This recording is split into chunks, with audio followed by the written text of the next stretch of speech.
அனைவருக்கும் வணக்கம். அதிக மருத்துவ குணம் கொண்ட சாப்பாட்டிலிருந்து ஒதுக்கி வைக்கக்கூடிய அந்த கருவேப்பிலையை பயன்படுத்தி ஒரு சூப்பர் வாசனையான ஒரு பொடியும் அதை வச்சு ஒரு சாதமும் இந்த வீடியோல எப்படி செய்யறங்கிறத நம்ம பார்க்க போறோம். வாங்க அந்த கருவேப்பிலை பொடி எப்படி செய்யறது, சாதம் எப்படி செய்யறதுன்னு பார்க்கலாம். கருவேப்பிலை பொடி செய்யறதுக்கு முதல்ல ஒரு 3 கைப்பிடி அளவு கருவேப்பிலைய நல்லா உருவிட்டு இந்த மாதிரி கழுவிட்டு எடுத்து வச்சிருக்கிறேன். அதுக்கப்புறம் இதுக்கு ஒரு 2.5 டேபிள் ஸ்பூன் அளவுக்கு கடலைப்பருப்பை மிதமான தீயில எண்ணெய் விடாத கோல்டன் கலர் வர வரைக்கும் நீங்க வறுத்துட்டு ஒரு பிளேட்ல எடுத்து வச்சுக்கிங்க.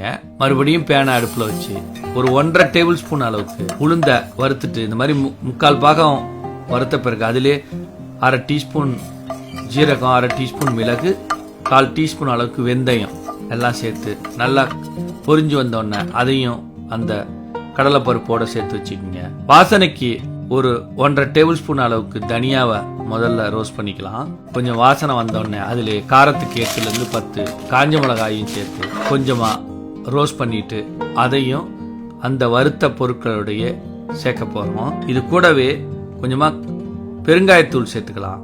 பருப்பெல்லாம் இருக்கிறதுனால கொஞ்சம் பெருங்காயத்தூள்லாம் சேர்த்துக்கலாம்.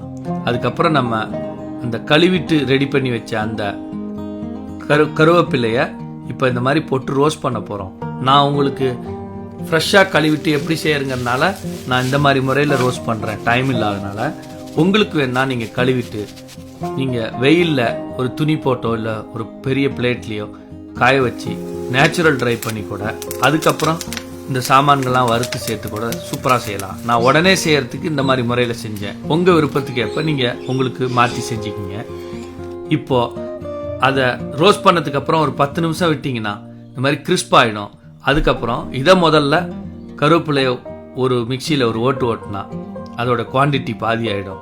அதுக்கப்புறம் இந்த வறுத்து வச்ச மற்ற பொருட்களையும் அதோட சேர்த்து சூப்பரான வாசனையான அந்த கருவேப்பிலை பொடி நம்ம வீட்டிலே செஞ்சிடலாம். இது ரொம்ப வெர்சைட்டலான மல்டிஃபேசடட் பொடி. இதை வச்சு நீங்கள் நிறைய டிஷ் பண்ணலாம். எப்படி பண்ணுறதுன்னு பின்வரும் நாட்களில் நான் செஞ்சு காட்டுறேன்.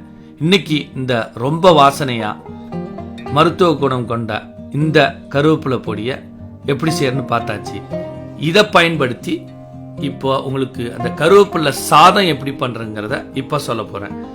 இதுக்கு நான் ஒரு 1.25 கப் அளவுக்கு பச்சரிசியை நல்லா கழுவிட்டு 2 தடவை அதுக்கப்புறம் இதை வடித்து மணிமணியாக வச்சுருக்கேன்.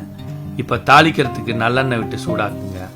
3/4 டீஸ்பூன் கடுகு, 3/4 டேபிள் ஸ்பூன் கடலைப்பருப்பு, 1/2 டேபிள் ஸ்பூன் உளுந்தம்பருப்பு எல்லாத்தையும் சேர்த்து நல்லா தாளித்து வந்த பிறகு செவந்து வரணும் பருப்பெல்லாம் கடுகு வெடிச்சு. அதுக்கப்புறம் கருவேப்பிலை ஒரு கொத்து சேர்த்துக்கிட்டு நல்லா வதக்கிட்டு அதுக்கப்புறம் இந்த பொடியை சேர்த்து நம்ம ஒரு பெரட்டிட்டு அடுப்பை ரொம்ப ஸ்லோவில் வச்சுட்டு தேவையான உப்பை இந்த ஸ்டேஜில் சேர்த்துக்கிட்டு இந்த மணிமணியாக வடித்து வச்ச அந்த சாதத்தை இதோட சேர்த்து நல்லா மிக்ஸ் பண்ண போகிறோம்.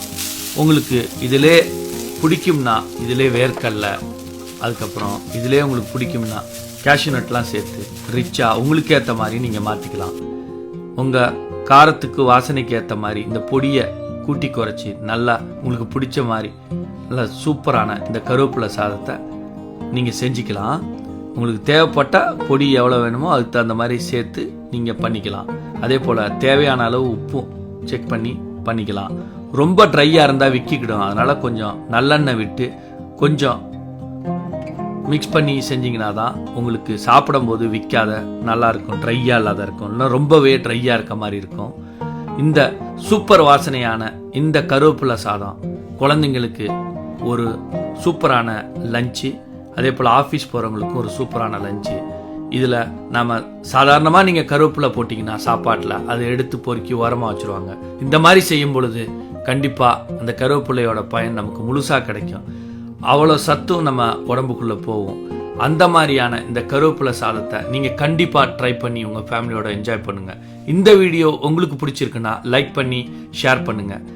எங்களுடைய சேனலை ஃபாலோ பண்ணி ரெடியாக இருங்க.